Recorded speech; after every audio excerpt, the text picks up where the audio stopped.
Welcome to Question Mark, the podcast, exploring the greatest story ever told with open minds and open hearts. We light it up, we won't come down, and the sun can't stop us now. Watching it come true, it's taking over you. This is the greatest show, where it's covered in all the colored lights, and the runaways are on in the night. Impossible comes true, it's taking over you. This is the greatest show. Welcome to Question Mark, a rumbustious, no-holds-barred conversation about the self-proclaimed greatest story ever told, Mark's Gospel. My name's Stephen Smart. I'm a retired English and drama teacher, come actor and storyteller. In the past few years, I brought my solo word-for-word dramatization of the Gospel, I Am Mark, to churches, cathedrals, conferences, prisons and schools across the world, performing to sell-out audiences at the Edinburgh Festival Fringe, and this year for global TV network CMAX TV. It's largely as a result of that fantastic experience that I've developed such a fascination for this tale. And given its unique power, it's not a surprise to me that so many others have been similarly enthralled. So, my role is quite straightforward and really a lot of fun: to facilitate discussion about an episode of the story with some brilliant and magnetic guests, and to hear what they have to say. Importantly, you don't have to be religious or even famous to join in. Anyone, literally anyone, can be a guest on this show. Just let me know in the comments below or through my website, www.iam-mark.com, if you'd like to take part. Or if you've just got a comment or a question, something that has caught your attention, intrigued you, or simply tickled your fancy, please feel free to enter that in too. Hey, Steph. Hi, Adam. Welcome. I'm so pleased to see you again and to hear your voice. It's lovely to have you on the show. So, listeners, I better introduce Adam for you. Adam Clewer is a well-respected and well-loved friend of mine who used to be one of my church leaders back in the day. He now lives in the US in a church called South Shore Community Church, which is on South Shore in Boston, in Massachusetts, and he's the senior leader there. And when I thought about this podcast, I thought to myself, who can I ask to do it with me? And Adam has always come across as this erudite and good communicator who also is very learned. And he explains the Bible in a way that a lot of people can't get to, that can't reach that point where it's very clear, but also there's so much depth. So I'm hoping for the best, not to put too much pressure on you, Adam, for this podcast. It's great to have you with me. Can I ask you a little bit to, if you can tell us who you are, a bit more detail there, and how you know me, and anything you like about yourself, and then maybe we can press ahead, I should say, to today's episode. Yeah, of course. As Steph said, I was closer to Steph's home, and I'm now some distance away. I grew up in the south of England, in Romsey near Southampton, and I met some people, was part of the church in Southampton for many years in my late teenage years, and then in my kind of early adulthood. And a few years ago, we felt to make a big move, and we've landed here in what is known as the New England states in the northeast of the USA, as Steph said, 20 miles south of Boston. I'm married, I've got 2 daughters, and I like to go fishing on my days off when it's warmer, because here we have winters that are different to the winters that I used to know in sunny southern England. So, but it's nice to see a familiar face, and it's a pleasure to contribute whatever I can to this project. I love what Steph is doing. So here we are. Yeah, thanks, Adam. I forgot to say earlier, we used to be near neighbours, didn't we? We lived down the same street, of all places. We did. We had a really happy home there, and our children have very fond memories of playing in the park and walking our dog in the park. And we like the fact that relationships don't have to end, even though geographical locations often change shape. So to connect. That's great, Adam. It's fantastic to see you, as I say. Thank you. So today we're going to be looking at Jesus's baptism and his testing in the wilderness, which we're talking about here, Mark chapter 1, verses 9 to 13. And perhaps before we get to chatting about this, Adam, it may be a good idea to listen to the passage as read by the delightful Lucy Warner. Mark chapter 1, verses 9 to 13, New International Version, the baptism and testing of Jesus. At that time, Jesus came from Nazareth in Galilee and was baptized by John in the Jordan. Just as Jesus was coming up out of the water, he saw heaven being torn open and the Spirit descending on him like a dove. And a voice came from heaven. "You are my Son, whom I love. With you I am well pleased." At once the Spirit sent him out into the wilderness, and he was in the wilderness 40 days being tempted by Satan. He was with the wild animals, and angels attended him. Well, Adam, that's quite an amazing story, isn't it? I mean, as you look at that, what are your first thoughts? What are your first reflections on what's going on there? I think in some ways this passage is fitting of so much of Mark's gospel, in that he says a lot with very few words. It's almost as if he's in a hurry, and people have commented many times that for Mark, it's Passion Week was something of an extended introduction. And some people talk of Peter's influence, Peter the disciple, who was clearly wanting to get places and get things done. And so I think in this text, a lot of it is being said in very few words. Wow. And I quite like the idea of slowing down and kind of plumbing the depths a little bit further in terms of what does this mean? What did this look like? What was the response? I like to imagine, I don't want to read the Bible just as this historic text. Sometimes I want to place myself in the story. What did this look like, sound like, smell like? And how does that continue to today? For me, it does. For me, as someone who believes in the story of Jesus and salvation made possible only through him, I'm intrigued by this, not just because of its historical context, but because of how it continues to echo and stir in us. Yeah. How much do you think we need to know a little bit about the kind of background of this story, the historical context of it, to understand it, Adam? I mean, perhaps not just about Mark's gospel in general, but about this bit as well. I think, and this is the brilliance of good writing, I think Mark's gospel is written that you don't have to have extensive knowledge and education to be able to receive it. So you can read it on plain value. Somebody who hasn't read the story so far, hasn't maybe attended church, or isn't convinced where they land and what they believe in, it's accessible to that person. But I also think, and this is the skill of the author, there is some deliberate, not being vague, but for the person who wants to lean in more, there is an invitation to look further, to look deeper. And wait a minute, when they said this, so Mark's gospel that was originally written in the Greek language, our English translations begin with, on that day, but the Greek talk about, and it came to pass in that time. There is this coming to pass where there is this story so far in the Old Testament that's been hanging and waiting on this moment where God would step in person, and God would be present. And for much of the Old Testament, they were waiting for something that they didn't see. And many of us can connect with that experience, that we hope something's imminent, and sadly, maybe it isn't.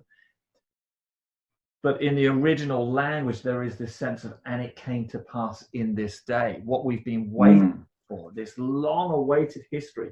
For those that are interested in the backstory, Mark is firmly placing that today is the day where what you've been waiting for is about to begin.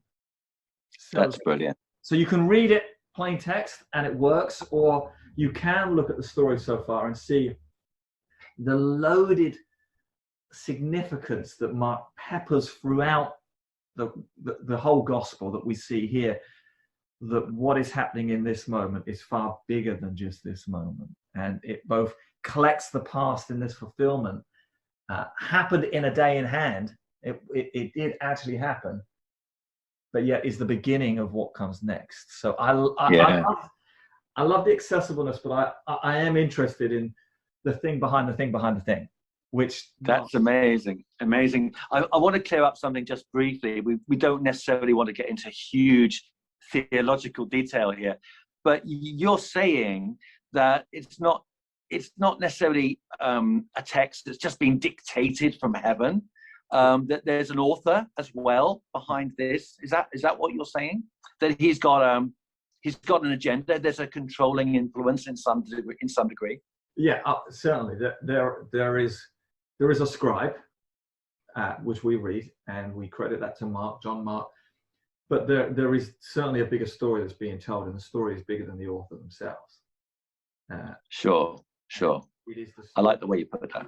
It is the story of what God was doing. It is the story of what God is doing. And it is the story of what God will be doing. So it's far big. It's like a painting. You can look at it at a glance and you can assume that you've seen the picture. Or you look again and see, oh, I didn't see that. I didn't notice that. I didn't know. Yeah. There's a lot more going on. And there's a timelessness to it. So yeah, there's a scribe, but there's a far bigger author and a far bigger story. And the invitation that's nicely put. Is to lean in more. So yeah, that's nicely put. I mean, I love the way you said earlier about leaning in to look more closely, a bit like that piece of art you just mentioned, and you're noticing new and more interesting details as you do that. And you were saying earlier about how Mark leaves things not vague for the sake of it, but actually there's an invitation, isn't there, to look more closely, yes, to examine. Yes, and we can either look at the vagueness, and we can look at it from a critical perspective and say, was he in a hurry? Because some would say he's in a hurry. He just wants to get to town. and I understand that. But you can say, or was it deliberate? Because when everything is revealed, there's no sense of revelation. Therefore, it lacks some of the wonder. There is no mystery. If you've seen a movie and someone's already told you how the story's going to go and how it's going to end, it's not as captivating. And I think Mark is written in a way where it's not vague for the sake of being annoyingly over-edited. I think it's deliberately leaving gaps for us to for what's meant to intrigue us, to bubble with us, and to look further. So I would say it's brilliant in that. That's why we watch the same thing again or read the same book again, because I didn't see this, I didn't learn this. Obvious is very rarely as beautiful as subtle. So one podcast episode isn't going to cover it, is it? No. I mean, we're talking here in the big sense of the whole book. But even in this short passage, which is short, your clip, which you brought to life so well, is less than 1 minute long. Yeah. And there's so much going on. There's so much. It triggers far more questions than answers. But like I say, if you want to, you can just, you can have the 1 minute version, or you can have so much more. So we have just entertained ourselves with this amazing story about the philosophy of reading a text like this. We haven't even got down to the details yet, although, to be fair, you did mention at that time, you did say that phrase has a particular significance for those who are in the know, as it were. Yes, yeah. And in many ways, it is Mark writing with that sense of what we've been waiting for is being fulfilled. Yeah. And the story of Jesus revealing himself begins subtle in all the Gospels. And it becomes less subtle as it goes on to the end, where Jesus is being more blatant, which is fitting of something being revealed. If you had something concealed of a blanket over and you were you're pulling it off, you wouldn't pull it quickly. There is this slow, can you guess what it is? Can you see what it is? There is this picture where Jesus is revealing. So here we are, Mark 1, and the hint is there. What we've been waiting for is coming to pass in this moment. And the revelation is becoming increasingly clearer as we read on in all of the book. So I've got so many questions to ask you. I mean, the title of this podcast is obviously question mark. And I'll be honest, even though I know this text back to front, literally, because I've had to perform it, there are always going to be things in my mind. What did he mean by that exactly? So I'll tell you what we'll do, Adam. We'll take a short interlude right now and listen to some music.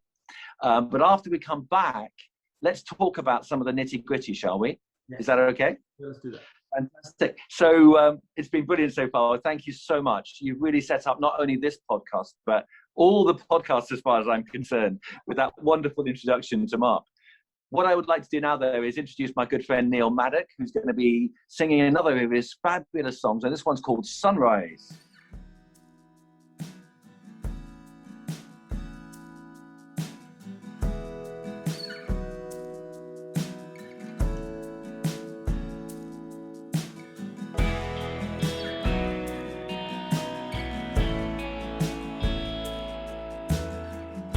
Skies of grey are sometimes all that I can see,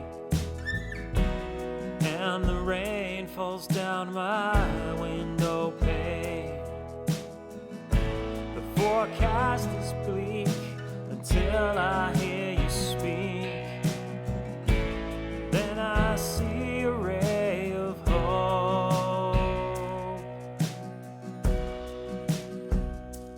that the sunrise of your love and my darkest night, breaking through the clouded dawn, I can see the light, and it brings me joy so I can sing, overcoming everything, all because your love lights my life.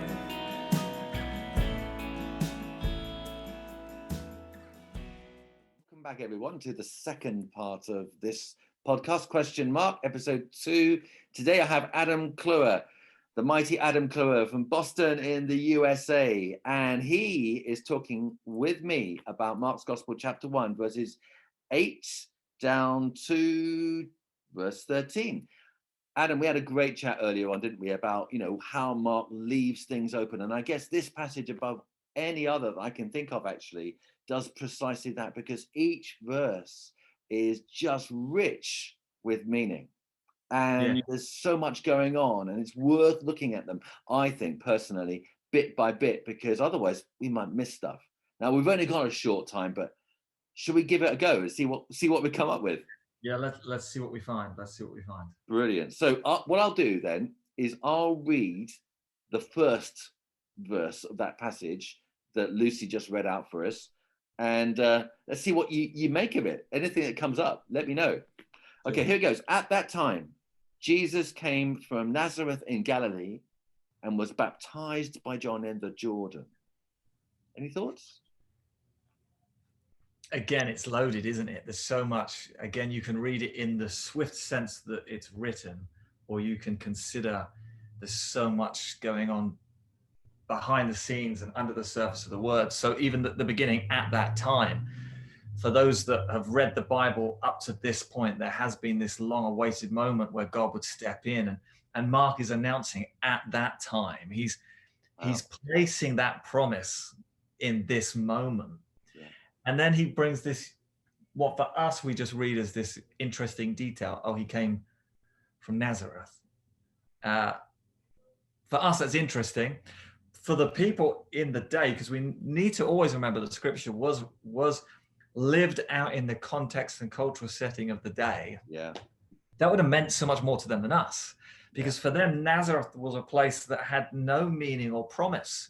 For those that knew the ancient Scriptures and studied these prophecies, there were places that were respected and expected that something special would happen there, and Nazareth wasn't one of those places. So there is this curious, kind of moment where for us, we're like, thank you, that's interesting. Steph from Southampton, Adam from Boston, having a conversation, Jesus from Nazareth. But for them, there's that sense of, really? There is this mystery, which is surprising and wonderful at the same time, that God is doing something remarkable, and maybe it's coming in a direction you didn't expect. And so maybe they would be on tenterhooks. Is that what you're saying at this point? Just mentioning that word Nazareth is going to get them all thinking, what's going on? Yeah, possibly even dismissive in terms of, no, that can't be right. Because we need to remember that Jesus was fulfilling what was promised, but many of the people didn't see it. Their expectation is, no, that can't be right. Nazareth would have been in keeping with those references of, no, that doesn't fit the mold that we have for what it will look like in this moment. And Jesus is continually breaking the mold. And this is another one of those instances where their expectations were not fitting the framework as we see the continued revelation. Can you remind us all, what exactly were they hoping for? Or rather, what was promised? What was the promise you're talking about? There was the promise that God would step in, that God would be the Messiah, the coming King, the one that they had been waited for. Their expectation was that would be outworked in a sense of revolution against the authorities and the empire that was bringing restraint for them, i.e. Rome. There was also a huge sense of religious control. So they were praying for liberation, but were expecting liberation to look like so many other moments that had been introduced as liberation. They were expecting war and conflict and ultimately triumph with them being on the winning side. But Jesus is bringing a very different sense of revolution, where he's bringing a kingdom of God, which is this continued teaching, which basically means the rule and the reign of God, the way it was meant to be, and the way that we know by looking around us that it isn't at the moment. And this isn't about military might or who's got the most power, armies or money.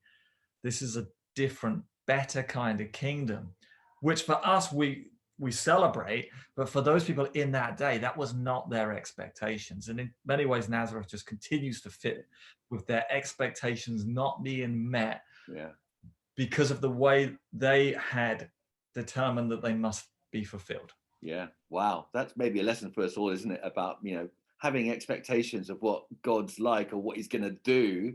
Actually, it's not always like that. No. So often it isn't, but often it's better. Yes. So I think there's a lesson for all of us in this, and this is huge, but yet personal as well. Yeah. We need to be open to the God that can take us by surprise. Let's go for another verse, shall we? I mean, that's brilliant what you've said so far, but this next bit, I must admit, it just fills me with awe just to think about it. And yet there's so much that's kind of unexplained. So as Jesus was coming up out of the water, he saw heaven being torn open and the Spirit descending on him like a dove. I mean, it's easy just to rush through and not dwell on it, but that's amazing, isn't it? What are your thoughts there? Baptism is the beginning for many people of their walk with God. There is this washing, this ending, this cleansing, and this new beginning. There is this going down and there is this coming up. So it's interesting that this fits at the beginning of the ministry of Jesus. This is not something that happens later. This is a beginning. This is a springboard. And for many people like ourselves who've been baptized, it is something of a springboard moment. Yeah. The language that Mark uses is, again, brief but loaded. He saw heaven being torn open. I believe the other gospel writers don't use such descriptive language, the tearing open of heaven. Yeah. Mark is quite possibly referencing this Old Testament prophecy, Isaiah, where the prophet says, oh, when and if you would rend the heavens and come down, as if the heavens would be torn open and God would come down. And there's this moment of Jesus' baptism where it looks like that's happening. It looks like heaven is being torn open, which sounds violent. Yeah. And the Spirit is like a dove, which is fragile and gentle and beautiful. Yeah. And I love and celebrate both sides of Wow. God's Can I just expression. get my head around, help me get my head around this idea of tearing open? Are we talking about the sky kind of just parting? Or is there something else going on here? You know, maybe we're talking about something altogether different. We don't know is Okay. one answer, because we weren't there and we didn't see it. But I think there's some interesting similarities later on, much later on, when Jesus gives his life on the cross. There is this tearing open of the curtain in the temple, and the curtain in the temple represented something of a shield between God and people. Right. The two couldn't connect fully, but because of the death and resurrection of Jesus, there is this tearing open. So for me, I see some similarity that in this moment, and this is what it means for you and me, in this moment, the God that we sometimes assume is distant, is far away, the restriction is being torn open. Yeah. And the God who is great and mighty and is the creator of the universe is present. Wow. And the restriction is being moved and torn to one side. So And you're saying that's for us now, that from that moment, there's this restriction has kind of ceased. yeah, yes, that's my belief, that's my theology, and that's also my personal experience and understanding. Wow. That unlike so many other religions where we have to behave in a certain way and do certain things to win approval, the continued story of Jesus and the story of Scripture is that this God is not absent, but he's present. And the restrictions that distance us, maybe they are being torn open, maybe they are being removed. Jesus is introduced as Emmanuel, God with us, not God somewhere else, but God present. And the story of Jesus onwards is relational. He's always with people, and the teaching and the miracles, everything. This God is not distant. This God is close. Close up. That's amazing, Adam. I'll tell you what I'm going to do is read the next verse, and then I'm going to ask you a question which I guess has been puzzling theologians for centuries. So I'm not necessarily expecting you to come up with the answer, but I guess the question I'm going to ask, and I'll tell you now in advance, the question I'm going to ask is, what on earth is going on here? Because it seems like something really magnificent, unbelievably mysterious is going on. And yet, it seems to be significant, but what is it? So the next verse, in fact, if I read the whole thing, as Jesus was coming up out of the water, he saw heaven being torn open and the Spirit descending on him like a dove. And a voice came from heaven, "You are my Son, whom I love. With you I am well pleased." Okay, why? What? Tell us. We talked about the baptism, the heaven being torn open, the God who isn't distant. We hear or we recall and read of his voice and what he said. This is my Son in whom I love. So Jesus is the fulfillment. Jesus is the one that all of humanity had been waiting for. Yeah. And God affirms that. God says that. God says it in a personal way. And for us as later readers, we can read it and it can speak to us too. I love this. And this is a characteristic that we see in other elements and areas of Scripture. God affirms Jesus for who he is before he has achieved what he's about to do. Sure. It's after this moment we read of healings and deliverance and incredible teaching and miracles. So many miracles. John writes at the end of his gospel, if they were all recorded, there might not be enough books. Our tendency, especially in Western culture, is to affirm someone on the strength of their performance, on the strength of their achievement, their academic or their work or their skill or their talent. We see something and we affirm it after we've seen something good. God affirms Jesus before that. What a loving Father to affirm for who we are first and for what we do in almost certainly second. Are you saying, just get you right here, you saying what God thinks about Jesus? Clearly, you're right. He hasn't done anything. Yeah. And yet God is well pleased with him, yeah? Yes, God loves him unconditionally. Are you saying all of that applies to us? Yeah, this is not the only time we see this. In the Old Testament, there's a story of a person called Gideon. And we don't know a lot about Gideon other than he doesn't believe in himself. He has a low self-esteem. He describes himself from a clan that is weak and from a family that's never achieved anything. And many of us can connect with some of those references already. And God appears to him and calls him a mighty warrior and says, you're this and you're this and you're this, which is entirely untrue because he isn't. But God is speaking to him in terms of who he will be, not who he has been so far. Mm-hmm. I see the consistency here that God doesn't see us just for the story so far, but there is the seed of potential and the promise inside us that takes us forward into who we could be. We aren't restricted any more than we are only affirmed on our achievements. I love that because I can connect with Gideon's story, and we see that consistently here. And from a parenting perspective, how wonderful to be affirmed for who we are. Yes. Before we've done anything. Absolutely.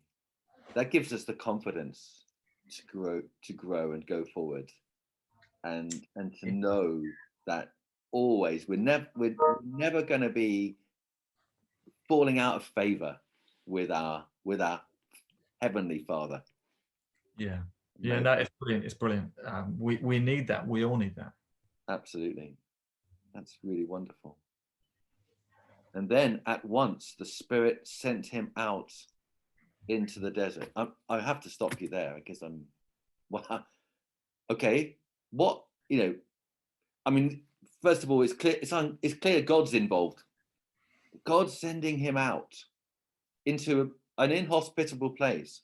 I would have thought that if he's met with Jesus in this way, it would have seemed appropriate for Jesus to start working, as it were, straight away and doing all the miracles you mentioned. But instead, he's sending him out into the desert. And it says he was in the desert for 40 days and he was being tempted by Satan. Can you explain any of this? Yeah, it's hard, isn't it? Yeah.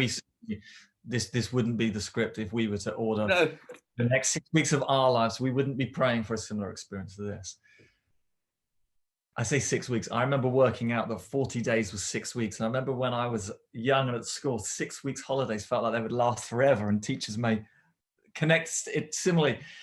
40 days is a long time. Yeah. It's interesting that this is where he goes next. We wonder and we listen and we learn and we marvel at Scripture. We can't always give precise answers. Yeah. For me, I imagine it like this. The wilderness or the desert represents tough places, dry seasons, where things aren't necessarily easy. And I think if Jesus was never in those places, in some ways he wouldn't understand what it was like to live through them. And for many people, even today, even in our world and our historical moment of plenty, as we very much enjoy, there's times when we can feel like life is a desert, or like we're in the wilderness. Mm. It may be that we're directionless in a career, or it may be that we've had relational breakdown and heartache, and we're feeling alone and we're feeling broken and we don't know what's next. And for many of us, that would be our experience of the wilderness, those desert times. I like that when God appears in human form, when he walks in flesh and blood in the person of Jesus, he doesn't just experience the banquets, the feasts, and the parties. Now, I would love a life just of those good moments, but we suffer and we experience brokenness, and sometimes we can't give answers to everything, and it feels like a desert wilderness experience. And it encourages me that Jesus knows what that's like.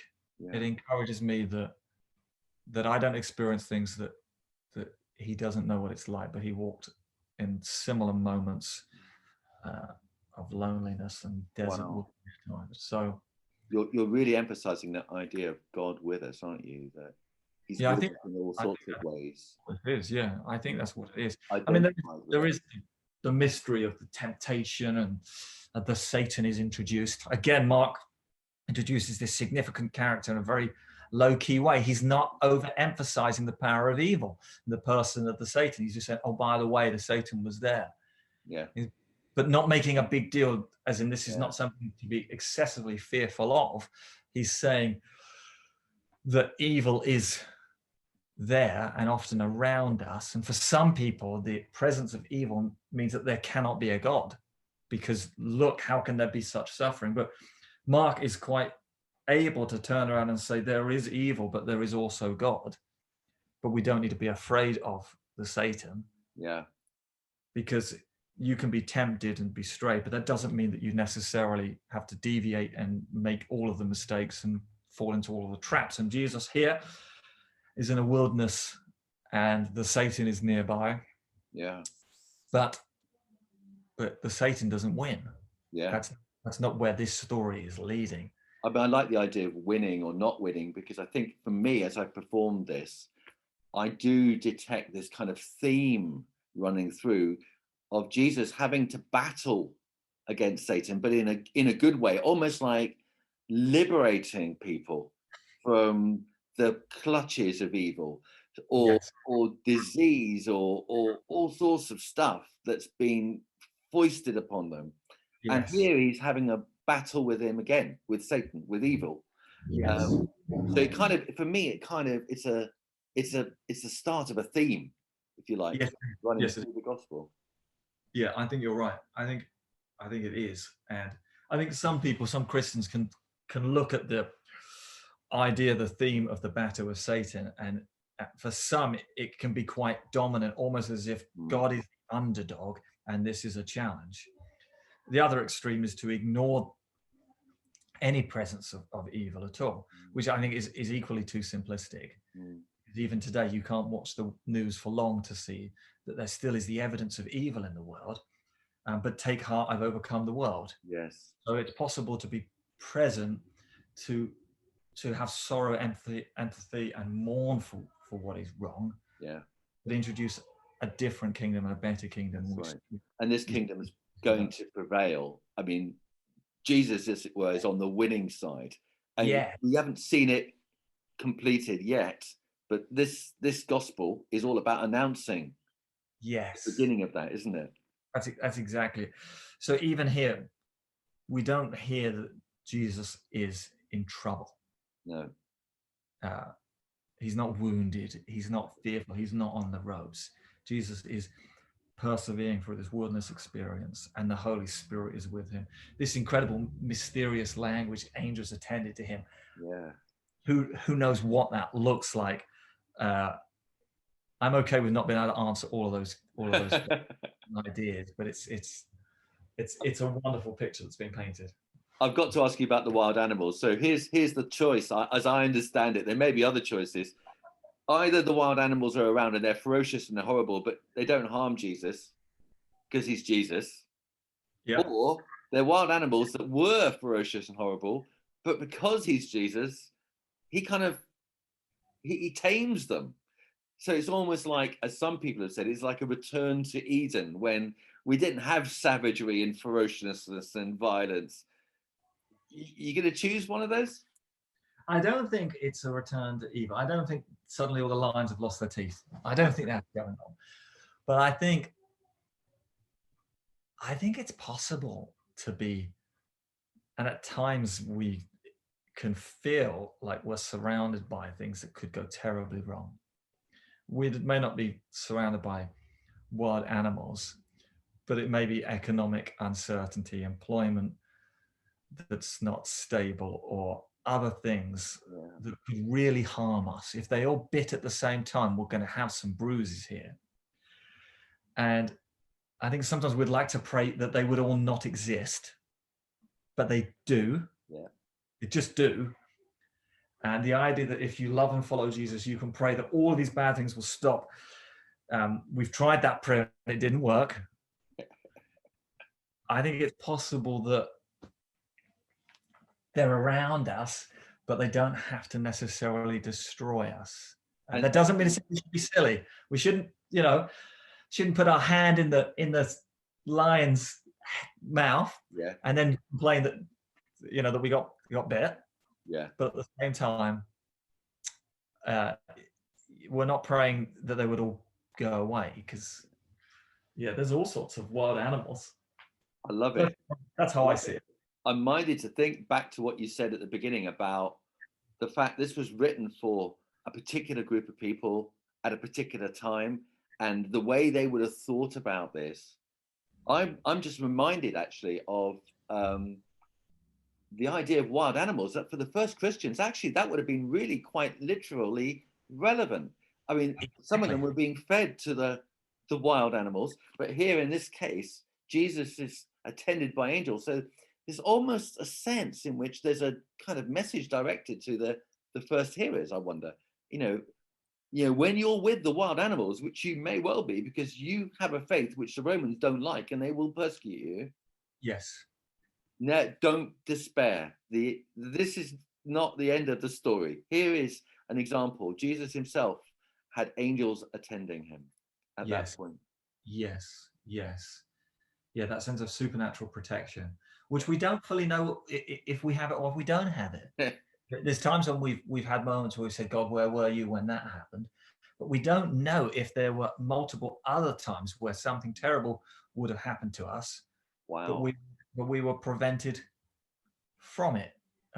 We live in that mystery where I believe that the God who is present can and does intervene. And most of the time we may not know about it. I like that. I'm okay with that. I think that's wonderful. And here we've got this mysterious but beautiful language that angels were attending to him. But the wild animals still exist, and the wilderness still exists, and the desert still exists. But they don't have to be dominant in our story, and they don't have to restrict the potential of the chapters that you will lead into. And I think that works for Mark's gospel, and I think that works for our lives today. That the experiences, the unanswerable questions, and the moments where the desert and the dangers feel dominant, they don't have to set the framework for what tomorrow looks like for any of us. Brilliant. Adam, that's a wonderful message of hope on which to end. Thank you ever so much for all your fantastic thoughts on this. I'm sure it's helped me. I'm sure it'll help many others as well. Thank you again. Thanks for having me. Lovely to see you.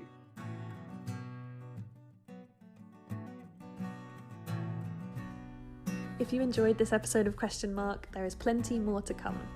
Join us and our special guests next time, where we'll continue to explore the greatest story ever told together.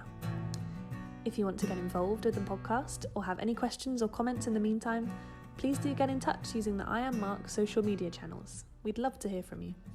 We light it up, we won't come down, and the sun can't stop us now. Watching it come true, it's taking over you. This is the greatest show, where it's covered in all the colored lights, and the runaways are on in the night. Impossible comes true, it's taking over you. This is the greatest show.